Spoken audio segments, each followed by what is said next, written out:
YCP పార్టీకి సంబంధించిన మూలాలు కాంగ్రెస్ మూలాలు. కాంగ్రెస్ పార్టీకి సంబంధించిన భారత తొలి ప్రధాని కాంగ్రెస్ పార్టీ నుంచి అయ్యారు. జవహర్లాల్ నెహ్రూ ఆయన ప్రధానిగా ఉండగా ప్రముఖ వార్తాపత్రికలు ఒకటి రెండిట్లో ఆయన మారు పేరుతో ఆయనే విమర్శించుకునేవాళ్ళు.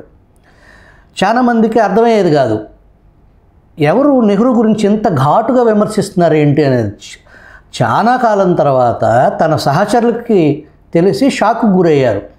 నెహ్రూని విమర్శించుకునేది తానే తనని విమర్శించుకుంటున్నాడు, మారు పేరుతో పత్రికల్లో వ్యాసాలు రాస్తున్నాడు. మరి అటువంటి పార్టీ మూలాలు ఉన్నటువంటి కాంగ్రెస్ పార్టీ నుంచి తండ్రి ఆకస్మిక దుర్మరణం కారణంగా తన్ని తండ్రి స్థానంలో కూర్చోబెట్టలేదని అలిగి ఆ పార్టీని తుడిచిపెట్టి మొత్తం వైసీపీగా మారిన కాంగ్రెస్ పార్టీ మూలాలున్న ఆ పార్టీ విమర్శని, ఒక మహిళ చేసే విమర్శని, అది దాంట్లో అబద్ధం ఉంటే ఇది అబద్ధం, ఈ అబద్ధం ఎందుకు చెప్పారు అనేదాన్ని కౌంటర్ వీడియోలాగా ఖండించటం, ఈ నిజం ఇది, అబద్ధం ఇది, పలానా విజిల్లో ఈ అబద్ధం వచ్చింది, పలానా #U ఈ కామన్ ఓటర్ ఈ పచ్చి అబద్ధం మాట్లాడారు కానీ నిజం ఇది అని కౌంటర్గా అబద్ధమేది నిజమేది అనేదాన్ని జోలికి వెళ్లకుండా, ఆ నిజాన్ని టచ్ చేయకుండా, ఆ విమర్శలో ఉన్నటువంటి వాస్తవాన్ని కనీసం దాన్ని ఒక పాజిటివ్ కోణంలో తీసుకోకుండా ఈ దాడి చేయటం, దీన్ని మీరు నేరుగా వైసీపీ అధినేత జగన్మోహన్ రెడ్డి గారికి మీరేం చెప్పదలుచుకున్నారు? జగన్మోహన్ రెడ్డి గారికి నేనేం చెప్పాలండి, ఆయన దేనికి స్పందించడు. ఇప్పుడు ఆయన ప్రభుత్వంలో ఇప్పుడు ఫ్రాంక్లీ స్పీకింగ్ అండి, ఇప్పుడు టీడీపీ టెన్యూర్లోనే ఇలాగే నాకు జరిగిన ఘటనలాగా ఒక రెడ్ మార్కే పడింది అనుకోండి, ఖచ్చితంగా ఎమ్మెల్యే పక్కకి జరుగు, నువ్వు ఇలాంటి వేషాలు వేస్తున్నావు, లంచాలు దంచుకుంటున్నావు కాబట్టి నేను డైరెక్ట్గా బాబు గారి దగ్గరికి వెళ్ళి కూర్చుంటాను, బాబు గారు అపాయింట్మెంట్ ఇవ్వకపోతే లోకేష్ గారు ప్రజా దర్బార్కి వెళ్ళి తేల్చుకుంటాను అని ఒక నమ్మకం ఉంది, గట్టి నమ్మకం ఉంది, చాలా గట్టి నమ్మకం ఉంది. అది ప్రభుత్వం పైన భరోసా. వల్లభనేని వంశీ అనుచరుడు నన్ను లంచాలు అడిగాడంటే ప్రత్యామ్నాయం కనిపించలే ఆ రోజు నాకు. ఎందుకంటే అక్కడి నుంచి ఎక్కడ దాటికెళ్ళినా ఇంకా తడుపుడు పెరుగుతుంది తప్ప నేను ఆరిపోతాను. అక్కడ తడుపుడు పెరుగుతుంది అని నమ్మకం ఎక్కువ. ఈ స్టేజ్ నుంచి ఇంకో స్టేజ్కి వెళ్ళాం అనుకోండి, ఇంకో రెట్టింపు 10 లక్షలు, అక్కడి నుంచి ఇంకో స్టేజ్కి వెళ్తే ఇంకో రెట్టింపు 10 లక్షలు, చివరికి ఓ పెద్ద ఐసిగడ్డ తీసుకెళ్ళి చేతిలో పెడదామని నా చేతుల్లో చివరికి నీడ చుక్క లేకుండా చేసేస్తారు, ఇంకా అప్పులు పాలవుతాను. ఆ నమ్మకం ఉండబట్టే జగన్మోహన్ రెడ్డి దగ్గరికి నేను వెళ్ళలేదు. ఇది నా ఒపీనియన్, ఇది క్రిస్టల్ క్లియర్గా నా ఒపీనియన్. ఇప్పుడున్న నమ్మకం కూడా నేను మీకు అంతే క్లియర్గా చెప్తున్నాను. అలా విమర్శలు తాను చేసుకున్న నెహ్రూ గారి పార్టీ కాంగ్రెస్ దాని నుంచి వచ్చిన లేదండి. ఆ ప్రిన్సిపల్స్ అయోటా ఆఫ్ ప్రిన్సిపల్ 1% కూడా లేదు. ఇంతకాలం జగన్మోహన్ రెడ్డి రాజశేఖర్ రెడ్డి పేరు చెప్పుకుని గెలిచాడు, మదర్ని వాడాడు, సిస్టర్ని వాడాడు, అందరూ చూశారు రాష్ట్రంలో. మహిళా శక్తి లేనిదే ఇంకేం లేదు, మొత్తం తిరిగాడు. అంతా వాడేసిన తర్వాత వాళ్ళందరూ వెనక్కి వెళ్ళిపోయిన తర్వాత ఏం గెలిచాడు? ఇంకా నాన్న పేర్లు అమ్మ పేర్లు పనికొచ్చే రోజు ఇంకా ఉన్నాయండి రోజులు? ప్రజలు ఇంకా ఇవ్వడానికి ఏం లేదండి. ఇక్కడ నేను చేసిన వీడియో కింద ఒక అడ్వకేట్, నేను ఆయన పేరు తీసుకోవడం సబబు కాదు కాబట్టి తీసుకోవట్లేదు, చివరికి ఒక నార్మల్ పర్సన్ నేను మొదలుపెట్టిన ఒక వీడియో దాని కింద కమెంట్ చేయడానికి వచ్చి నన్ను మ్యాన్ హ్యాండిల్ చేశాడని ఒక అడ్వకేట్ రాశాడండి, వల్లభనేని వంశీ.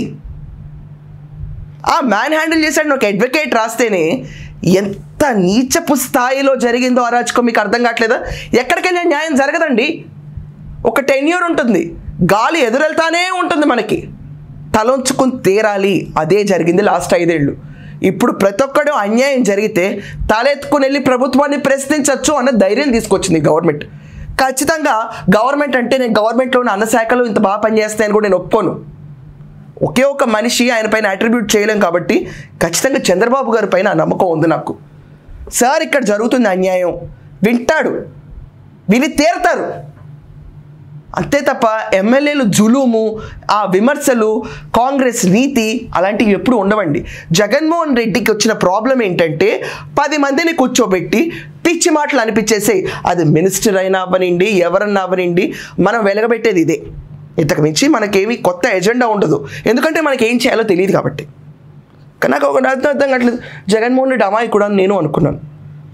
ఎంతసేపు నేను సీఎం అవ్వాలన్న భ్రమలో పాపం తిరుగుతా, ఆయన పాలసీ మేకింగ్ గురించి తెలియదేమో ఆయనకి అని నేను అనుకున్నాను. ఆ ఉద్దేశంతో గవర్నమెంటే మధ్య సరఫరా చేయించిందేమో అని కూడా నేను అనుకున్నాను. పాపం అమాయకుడు తెలీదు, ఇంకా రైచస్ వేలో తీసుకెళ్తాడేమో.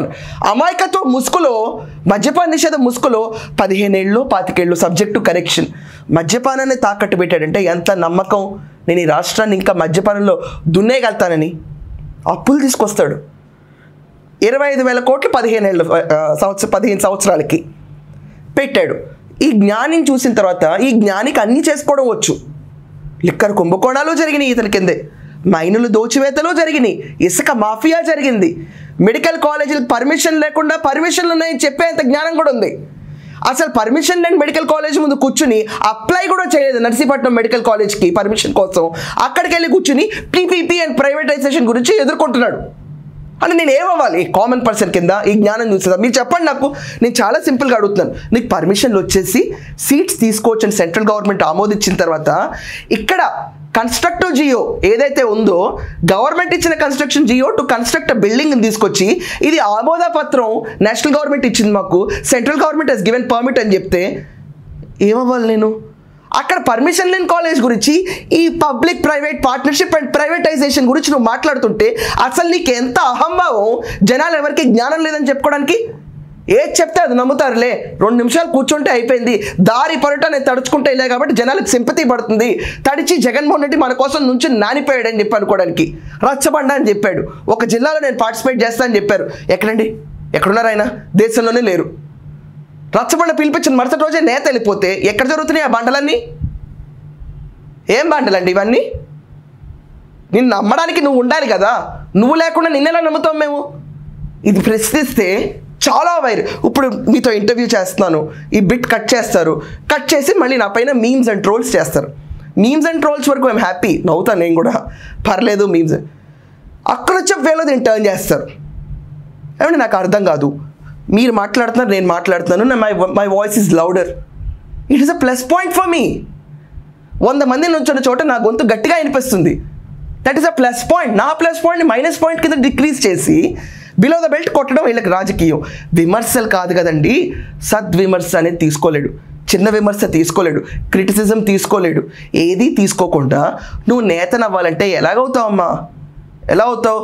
ఇప్పటికీ నేను అమ్మ అనే అంటున్నా, అమ్మే అంటున్నా, నేను బిలో ద బెల్ట్ మాట్లాడట్లా. ఎలాగవుతావు అమ్మ జగన్మోహన్ రెడ్డి? నువ్వు నేత అవ్వాలంటే క్రిటిసిజం ఫేస్ చేయాలా? నీకున్న కింద చెంచగాళ్ళు, అర చెంచగాళ్ళు, పావు చెంచగాళ్ళు అందరినీ కూర్చోబెట్టి క్రిటిసిజంని పాజిటివ్ క్రిటిసిజంతోనూ వెళ్ళాలి తప్ప బిలో ద బెల్ట్ వెళ్ళకూడదని నేర్పించాలా. నీ పార్టీకి ఒక సిలబస్ ఉండాలా.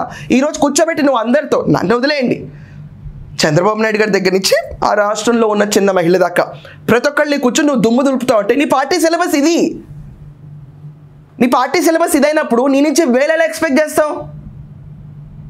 నాకు అర్థం కాదు. నువ్వు ఒక లైన్ ఇస్తారు, ఏమన్నా నాకు అర్థం కాదు, అందరూ యాదృచ్ఛికంగా ఒకే లైన్ తీసుకు కొడతారండి. ఒకే లైన్ అంటే లైన్లో డీవియేషన్స్ కూడా ఉండవు. ఎవరైనా అభిప్రాయం చెప్పి తిట్టాలనుకున్నాను అనుకోండి, 10 అభిప్రాయాలుగా తిట్టాలి. అదే ఫ్యాక్టరీ నుంచి వస్తుందండి. ఆ ఫ్యాక్టరీ నుంచి వచ్చింది ఒక్కసారి అది అల్గారిథం, ఒక ప్రోపకాండా అనేది వితిన్ సెకండ్స్లో అది దాన్ని స్ప్రెడ్ చేయటం అనేది అది ఒక ఐటీ సెల్ విభాగం, దానికోసం ఒక వింగ్. ఎగ్జాక్ట్లీ అండి. సో వాళ్ళ సిలబస్ అది. ఇలాంటి సిలబస్తో ఉన్న Jaganmohan Reddy and co and పార్టీని ప్రజలను నమ్ముతారు? నమ్మరు. లేదు అయినా కూడా నమ్ముతాము. పీపీపీ అండ్ ప్రైవేటైజేషన్ గురించి నర్సీపట్నం మెడికల్ కాలేజ్ డిబేట్ చేయాలనుకున్నాను అనుకోండి, ముందు పర్మిషన్ తీసుకొచ్చిందో డిబేట్ చేయండి. అదేం లేకుండా మనం అక్కడ కూర్చుని మనకి అసహనంతో ఒకవేళ కాలేజ్ కన్స్ట్రక్ట్ అయితే ఇలా ఉండుండేది. అసలు నువ్వెందుకు చేయలేదు? 11 కోట్లు ఖర్చు పెట్టి ఎందుకు ఆపేసావు? 20 కోట్లు శాంక్షన్ ఉంటే పోనీ అలా తిప్పడానికైనా వెనక బిల్డింగ్ ఉండొచ్చు కదా. అసలు పులివెందుల మెడికల్ కాలేజ్కే పర్మిషన్ రాలేదు. నాకు విచిత్రంగా ఉంటాయండి కొన్ని మాట్లాడుతుంటే. ఈ టాపిక్ నేను first of the person to raise అండి, దాంతో నేను బలిపశువు అయిపోయాను. బలిపశువు ఫ్యాక్ట్స్ మీద అయి ఉంటే I would been more happy. అరే నేను తప్పు చేశాను, తప్పు అయిపోయింది, క్షమించండి, లేకపోతే I'm ready to face any consequences అని.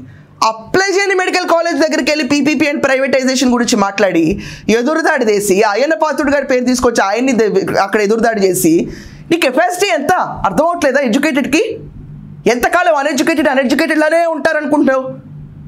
My point is very strong. ఇప్పుడు ఏమండి చంద్రబాబు నాయుడు గారికి ఆయన క్యాలిక్యులేషన్స్ ఉన్నాయి పీపీపీ అండ్ ప్రైవేటైజేషన్ గురించి. జగన్మోహన్ రెడ్డి గారికి కూడా కొన్ని పాయింట్స్ ఉండాలి కదండి. అది పర్టిక్యులర్గా పాడేరు లేకపోతే మచిలీపట్నం ఈ కాలేజీల దగ్గరికి వెళ్ళి పర్మిషన్ ఉన్న చోట ఈ డ్రామా చేస్తుంటే హిట్ అయ్యేది. అసలు క్వశ్చనింగ్ చేసే పొజిషన్లో కూడా ఉండదు. అరే నువ్వు అప్లై చేయలేదు, ఏం చేయలేదు, నువ్వు కూర్చొని అక్కడ మాట్లాడతానంటే how it is related? Are we that fools? ఇది అడగకూడదా? పేపర్లు చదవరు, 300 మంది అసలు పేపర్లు ముట్టుకుంటే పాపం ఉన్నట్టు పక్కన పడేస్తారు. జ్ఞానం ఎక్కడి నుంచి రావాలి? మీమ్స్ అండ్ ట్రోల్స్ నుంచి రావాలా? ఏం నేర్పిస్తుంది మీమ్స్ అండ్ ట్రోల్స్? పొలిటికల్ పార్టీస్కి వచ్చి బహిరంగంగా ట్రోల్స్ అండ్ మీమ్స్ కంటెంట్ కింద నవ్వేసేయి, ఏడ్చేసేయి, బ్రహ్మానందం క్లిప్పింగ్ తీసుకొచ్చేసేయి, కోట శ్రీనివాసరావు తన్నేస్తాడని చెప్పేసేయి. ఇదా మా బతుకులు చివరికి? ఇదా పాలిటిక్స్ అంటే? ఇదా ప్రజాసేవ అంటే? ఛీ! ఇలాంటి దేశాల్లో ఉండటం కంటే వేరే దేశం పోవడం మీరు కానీ ఫీలింగ్ తీసుకొస్తారు వీళ్ళందరూ. తన ప్రాంతీయ భావాలు దాంతో ప్రేమ ఉంటాయి చూడండి, విచ్ఛిన్నం చేయడానికి పనికొస్తాయి ఇవన్నీ. ఎవరు మాట్లాడతారండి? జోకర్ అవ్వాలనుకుంటారు ఎవరైనా సొసైటీలో? న్యూస్గా కూడా టెలికాస్ట్ చేయలేరు. సోషల్ మీడియా వింగ్స్కి కెపాసిటీ ఉండదు, ఇర్రెస్పెక్ట్ ఆఫ్ పార్టీస్ చెప్తున్నా నేను. Why are we troll content? Why are we a meme content? అసలు ఫ్రాంక్లీ స్పీకింగ్ టెలివిజన్సే చూడలేదు జనాలు, సోషల్ మీడియానే పెద్ద టెలివిజన్లో వాడేస్తారు. ఈరోజు 10-15 సెకండ్స్లో ఏది కన్వే చేస్తే అదే చూడాలి. ఆ 15 సెకండ్లో అన్న కొంచెం బెటర్ కంటెంట్ ఇస్తారా? Irresponsibility, I'm saying high percentage of irresponsibility. రాష్ట్రం నాది కాదు, ఏకి పడేసేది నాది కాదు, కూర్చుని కట్ చేసి వాడేసి అవతల పడతా నేను. ఇంత బాధ్యతారహితంగా ప్రతి ఒక్కళ్ళు ఉంటే మాటలు ఏముందండి, ఇష్టం వచ్చినట్టు అంటారు. క్రిటిసిజము, ఇంకా దానికి సెల్ఫ్ క్రిటిసిజము, నెహ్రూ గారితో పోలిక. ఇంకోసారి చేయకండి సార్. అక్కడెక్కడ కూడా ఆ సూచనలు ఆ దాఖలాలు ఎక్కడ మనకు ఉండవు, అవి రావు. నేను రాసిస్తాను, అవి రావు. ఎందుకంటే ఆయనే నిజాలు చెప్పడు.